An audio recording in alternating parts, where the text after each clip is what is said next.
First of all, my apologies for Tuesday morning. There was no broadcast because I got mixed up with the technology and couldn't do it. Sorry about that. I want to reflect this morning again on one aspect of what I realised while I was in Papua New Guinea recently. It's about missionaries and where are missionaries from. This is an interesting story and it's developing and unfolding in the church and the world today. This is Roger from MSC Mission Office and you're with Mission Alive. And this story, I will tell you, is very much about the mission being alive. I went to the Diocese of Lae. In the Diocese of Lae there's only 16 priests, and of those only 4 are Papua New Guineans, the rest are foreigners and are from many different countries. Indians from different parts of India, 1 Dutchman, 1 Pole, some Africans. So they're from different parts of the world. And also there I met an African sisters, and one of those, Sister Pauline, and we'll be telling stories about her and have been online and elsewhere. This is a factor in the church today.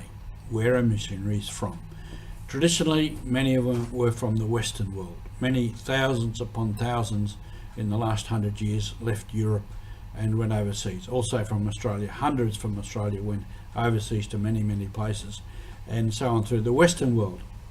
Now you have an aspect of it that many countries that were what we called mission countries, the missionaries went there to proclaim the good news and evangelize, are now missionaries themselves.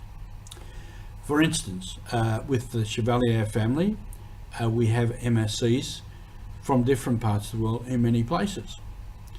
Now, I've said things here before about our French-speaking Africa and the countries there and the needs for formation.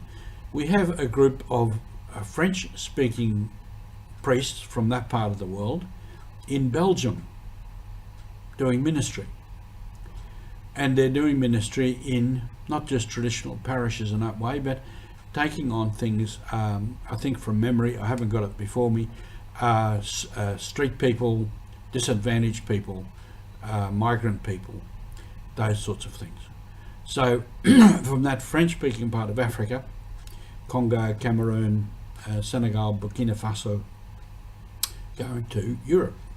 As they're French speaking, because that's where the colonials were from, and that's where the MSC priests and brothers were from. So they're going back there. Now this sometimes is called reverse mission, whereas people from what were mission countries go back to Europe and other countries. And here in Australia we have also priests particularly from many parts of the world, Vietnamese, Indians, Filipinos, etc. With our MSC world, we've had priests in the Pacific from Japan. We have Indonesian priests in the Pacific, or Fiji, Japan and Vietnam. And Japan particularly, a shift in mission there, ministering to the overseas migrant workers, many of whom are Filipinos. So we have priests there from Indonesia. Indonesia is actually a very missionary country for us, for the MSCs. Papua New Guinea and Kiribati sisters in Burkina Faso, South Sudan, Angola, and of all places, Slovakia. There was one of our superiors in the Pacific was a priest called Joe Heglin, who was a Frenchman, and he was working in Slovakia. So he pulled there to minister, to work sisters from Kiribati. And we have Indian and Vietnamese priests in Australia, and as I said, African priests in Belgium. Now this is a real shift in the nature of mission, and it's the way the church works. All these missionaries that came out of Europe used to be a pagan country, it was a mission country, it was evangelized.